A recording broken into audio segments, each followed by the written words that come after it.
Hello दोस्तों, मेरा नाम रोहित और स्वागत है आपके अपने यूट्यूब चैनल बिजनेस सेंटर में। तो मैं ज़्यादा कुछ नहीं बात करने वाला हूँ, ठीक है, क्योंकि एग्जाम आप लोगों का 1 बजे है और मैं अभी सुबह लगता है 8-9 बज गया है और मैं वीडियो बना रहा हूँ, ठीक है। तो जहाँ तक होगा वीडियो को बस देख लो, सुन लो, बहुत ही ईजी लैंग्वेज में समझाने वाला हूँ, ठीक है। और मेरे पास भी बहुत ज़्यादा कम टाइम है, मुझे भी स्कूल जाना, मेरा भी लेट हो रहा है, तो मैं चाहूँगा कि आपको जल्दी बता दूँ, ठीक है।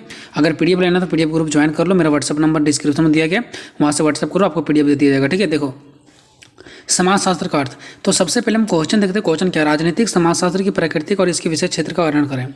अगर क्वेश्चन चेंज भी करके देता है राजनीतिक समाजशास्त्र, तो आपको आंसर यही डालना है, ठीक है। देखो, राजनीतिक समाजशास्त्र क्या होता है, इसके बारे में अगर आपको पहले पता चल जाएगा तो आपको पूरा नीचे समझने में कहीं भी दिक्कत नहीं होगा, ठीक है। देखो, राजनीतिक और समाजशास्त्र ये दो चीज़ें हैं, एक राजनीतिक अलग है और एक समाजशास्त्र अलग है। ये दोनों जब मिला दिया गया है तो बना है राजनीतिक समाजशास्त्र।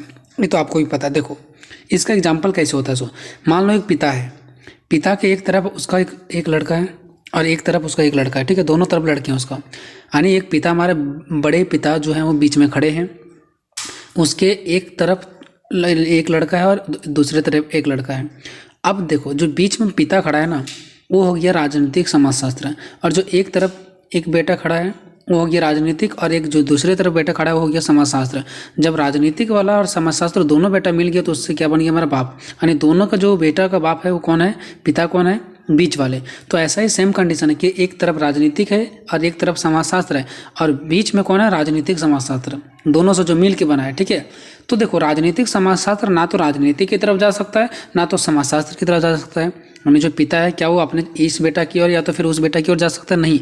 इधर जाएगा तो भी उसका दिक्कत होगा, और उधर भी नहीं जा सकता है। इधर भी जाने से दिक्कत होगा, उधर भी जाने से दिक्कत होगा। इससे बढ़िया वो बीच में ही रहेगा, ठीक है। तो बस आप लोग इतना ही एग्जाम्पल समझो कि इसी प्रकार से राजनीतिक और समाजशास्त्र में है कि देखो, ये तीन चीज़ें यहाँ पे, एक राजनीतिक और एक समाजशास्त्र, ये दोनों छोटे छोटे बेटे हैं। और एक राजनीतिक समाजशास्त्र अगर एक साथ बोलेंगे तो हो गया पिता। तो राजनीतिक समाजशास्त्र जो है ना, वो ना तो राजनीतिक की तरफ जा सकता है ना तो समाजशास्त्र की तरफ जा सकता है। तो बीच में अपवाद है यहाँ पे, तो जाए सो जाए की तरफ, तो इसीलिए इसका नाम दे दिया गया राजनीतिक समाजशास्त्र, ठीक है। चलो इसका डेफिनेशन की ओर हम लोग बढ़ते हैं।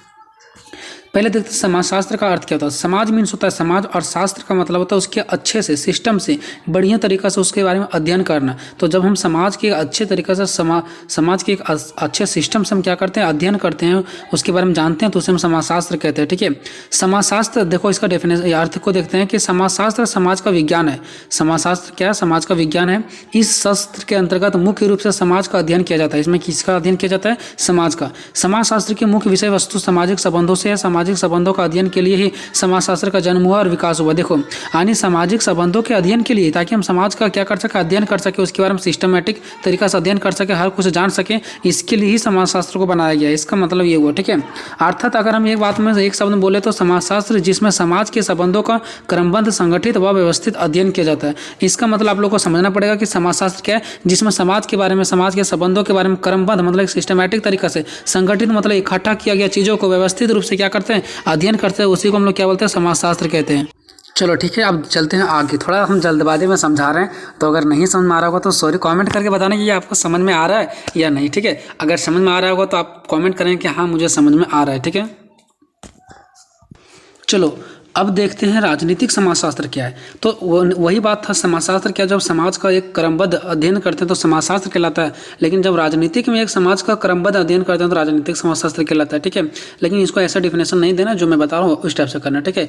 देखने में आपको हार्ड लग सकता है, बट मैं आपको ईजी करके समझा देता हूँ, ठीक है। राजनीतिक समाजशास्त्र क्या है? जब 19वीं शताब्दी चल रहा था, ठीक है, जब 19वीं शताब्दी में राज्य और समाज, राज्य मतलब होता है राजनीतिक ही हुआ, राज्य मतलब देश, राजनीतिक ही हुआ, ठीक है।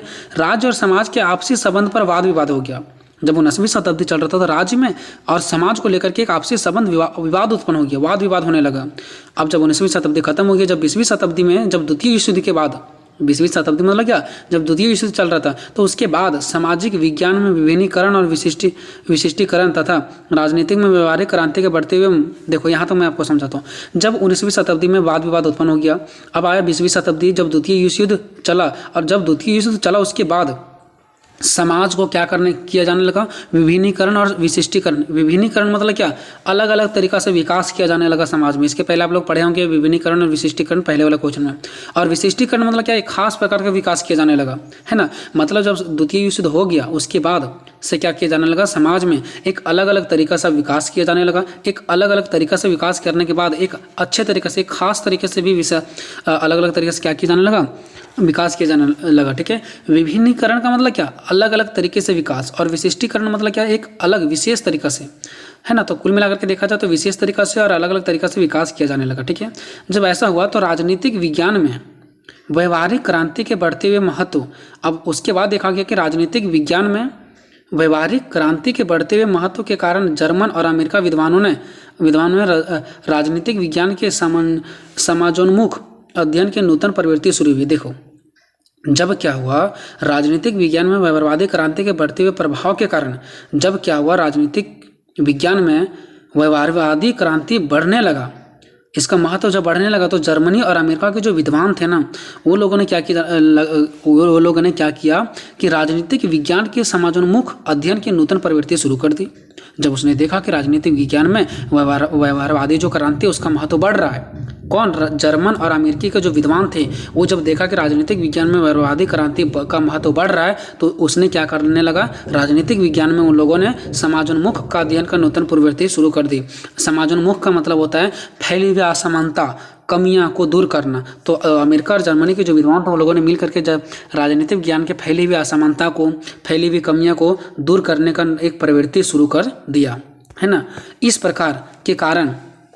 प्रवृत्ति के कारण राजनीतिक समस्याओं की समाजशास्त्रीय खोज एवं जांच की जाने लगा। अब जर्मनी और अमेरिका के जो विद्वान थे, इस कमियों को दूर करने के लिए, इस समस्याओं को दूर करने के लिए राजनीतिक समस्या की समाजशास्त्रीय खोज एवं जांच की जाने लगी। मतलब उसको दूर करने के लिए एक समाजशास्त्रीय खोज की जाने लगा कि नहीं, इसे कोई मशीन के द्वारा सही नहीं किया जा सकता है, इसे समाजशास्त्र के खोज से ही और जांच की ही जाने लगा कि इसी से इसका प्रॉब्लम दूर हो सकता है। समाजशास्त्र मतलब क्या, एक समाज का अच्छे से हम अध्ययन करेंगे, समाज का एक विशिष्ट क्रमबद्ध तरीके से अध्ययन करेंगे तो उसी चीज़ों से इस समस्याओं को दूर किया जा सकता है। ऐसा कहना था जर्मन और अमेरिकी के विद्वानों का। तो उन लोगों ने समाजशास्त्रीय खोज और जांच की करने शुरू कर दिया, यानी समाजशास्त्र का खोज और जांच करने लगा कि नहीं, इसका ज़रूरत है। अब ये खोज जो है ना एवं जो जांच है, ये खोज और जांच ना तो पूर्ण रूप से समाजशास्त्रीय निकला और ना ही पूर्ण रूप से राजनीतिक निकला। मतलब जब इसका खोज किया जाने लगा तो इसका सॉल्यूशन ना तो पूरा समाजशास्त्रीय में निकला, ना ही पूरा राजनीतिक में निकला। मतलब ना तो छोटे बेटा में निकला, इधर वाले बेटा में निकला, ना इधर वाले बेटा में निकला। इसलिए इस अध्ययन को पूरा बाप को ही बता दिया गया। मतलब इस राजनीतिक समाजशास्त्र को तो इसी का नाम क्या दे दिया गया, राजनीतिक समाजशास्त्र के नाम से पुकारा गया, है ना। मतलब अगर देखो, अपना जो पिता है वो इसको भी नहीं दे पाए और इसको भी नहीं दे पाए, है ना, तो उसका खुद वो अपने ही रह गया। मतलब राजनीतिक समाजशास्त्र के नाम से ही पुकारे जाने लगा। ठीक है, जब ये समस्याएं क्या होगी, ना तो इधर से समस्या सॉल्व हो सकी, ना इधर से हो सकी, तो इसी प्रकार से इसका नाम क्या हो गया, राजनीतिक समाजशास्त्र के नाम से पुकारे जाने लगा। अब देखते हैं राजनीतिक समाजशास्त्र की परिभाषा। तो कुछ अलग अलग विद्वानों ने राजनीतिक समाजशास्त्र की अलग अलग परिभाषाएं भी दी है, जो इस प्रकार है। हाउसे तथा ह्यूज के अनुसार, तो आप दोनों विद्वान का नहीं रख सकते, तो एक याद रखो, हाउसे के अनुसार इसने क्या कहा, राजनीतिक समाजशास्त्र, इसने कहा कि समाजशास्त्र एक शाखा है। इसने कहा कि समाजशास्त्र क्या है, शाखा है जिसका संबंध मुख्य रूप से राजनीतिक और समाज में अंतःक्रियाओं का विश्लेषण है। बस आपको इतना ध्यान रखना है कि हाउसे ने ये कहा है कि जो समाजशास्त्र होता है ना, वह राजनीतिक और समाज, वही दो छोटे बेटा, राजनीतिक और समाज के अंतः जो क्रिया का विश्लेषण है ना, वही करना है। अगर हम राजनीतिक में और समाज का अंतः क्रियाओं का विश्लेषण कर रहे हैं तो वही हमारा समाजशास्त्र है, यानी कि राजनीतिक समाजशास्त्र। ठीक है, यानी हम दो छोटे लोगों का क्या कर रहे हैं, अंतःक्रियाओं कर रहे हैं, तो वो हमारा उसका पिता कहलाएंगे, यानी कि राजनीतिक समाजशास्त्र। दूसरा पोपिनो के अनुसार, ठीक है, पोपिनो, ठीक है, राजनीतिक समाजशास्त्र में सामाजिक संरचना तथा समाज की राजनीतिक संस्थाओं के परस्पर संबंधों का अध्ययन करना है। ये जो दूसरा विद्वान थे, इनका ये कहना था ना कि जो राजनीतिक समाजशास्त्र है वो सामाजिक संरचना और राजनीतिक संस्था के बीच का परस्पर संबंध, उसमें क्या था, राजनीतिक और समाज, और इसमें क्या है, इसमें भी राजनीतिक है और समाज है, लेकिन इसके साथ कुछ लगा हुआ है, सामाजिक संरचना और राजनीतिक संस्था। आपको ये दोनों याद रखना है। इसने क्या कहा पिपोने ना, इसने कहा कि सामाजिक संरचना और राजनीतिक संस्थाओं के बीच का संबंध है। ठीक है, सामाजिक संरचना और राजनीतिक संस्थाओं के बीच का संबंध है। ठीक है, अब देखते हैं इसका प्राकृतिक। तो राजनीतिक समाजशास्त्र की प्रकृति किस प्रकार है? यह सामाजिक व्यवहार और राजनीतिक व्यवहार के मध्य पाई जाने वाली अंतःक्रियात्मक अध्ययन है। इसने क्या कहा कि सामाजिक व्यवहार और राजनीतिक व्यवहार यानी दोनों बेटे छोटे छोटे के मध्य जो होते हैं ना, पाई जाने वाले अंतःक्रियात्मक का अध्ययन है। दूसरा, राजनीतिक समाजशास्त्र राजनीति को राज्य की बंधी सीमाओं से मुक्त कर बाहर निकालते। देखो, राजनीतिक जो समाजशास्त्र यानी जो पिता है वो राजनीतिक को राज्य की बंधी सीमाओं से मुक्त कर बाहर निकालता है। यानी राजनीतिक समाजशास्त्र क्या करता है, जो राजनीतिक समाजशास्त्र क्या करता है, राजनीतिक को जो भी राज्य की ओर से बांधा हुआ सीमा है उसे मुक्त कर बाहर निकाल देता है। यानी कि कोई भी इसे बांध कर रख नहीं सकता है, कोई भी इसे दबा नहीं सकता है। ठीक है। तीसरा, राजनीतिक समाजशास्त्र इस बात को देखने में रुचि रखता है। देखो, राजनीतिक समाजशास्त्र उसका पिता इस बात को देखने में रुचि रखता है कि की जो राजनीतिक है वह सामाजिक संरचनाओं को, राजनीतिक, ध्यान से सुना, राजनीतिक सामाजिक संरचनाओं को, यानी कि एक बेटा दूसरे बेटा को, और सामाजिक राजनीति को कैसे प्रभावित करता है, यानी बड़ा छोटा को और छोटा बड़ा को कैसे प्रभावित करता है, ये राजनीतिक समाजशास्त्र देखने का रुचि रखता है। यानी पिताजी ये देखना चाहता है कि छोटे लड़का जो है, यानी इधर वाला और इधर वाले, ये उसको कैसे प्रभावित करता है और वो इसको कैसे प्रभावित करता है। वो राजनीतिक समाजशास्त्र इस चीज़ों को देखने में रुचि रखता है। ठीक है। अब हम जैसे पिता और लड़का ये बता रहे हैं, अगर आप ऐसा लिख करके आओगे तो एक भी नंबर नहीं मिलने वाले। ठीक है, बस मैं एग्जाम्पल के थ्रू आपको समझा रहा हूँ। बहुत लोग ऐसा लिख करके आते हैं, तो एक भी नंबर का उम्मीद मत रखना। ठीक है। राजनीतिक समाजशास्त्र का अध्ययन तथ्यात्मक है ना, ऐसा भी लिखना आपको। राजनीतिक समाजशास्त्र का अध्ययन जो है वो कैसा, तथ्यात्मक है। और पांचवा है, राजनीतिक समाजशास्त्र का सिद्धांत सार्वभौमिक है। सार्वभौमिक मतलब एक बड़ी लेवल पर, ठीक है, सार्वभौमिक है। तो राजनीतिक समाजशास्त्र का सिद्धांत कैसा है, एक सार्वभौमिक है।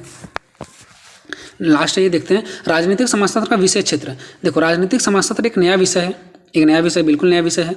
यह राजनीतिक विज्ञान और समाजशास्त्र के से सामग्री ग्रहण करता है। देखो, राजनीतिक विज्ञान और समाजशास्त्र से सामग्री ग्रहण करता है। देखो, पिताजी हैं कौन, राजनीतिक विज्ञान, जिसको राजनीतिक समाजशास्त्र कह सकते हैं।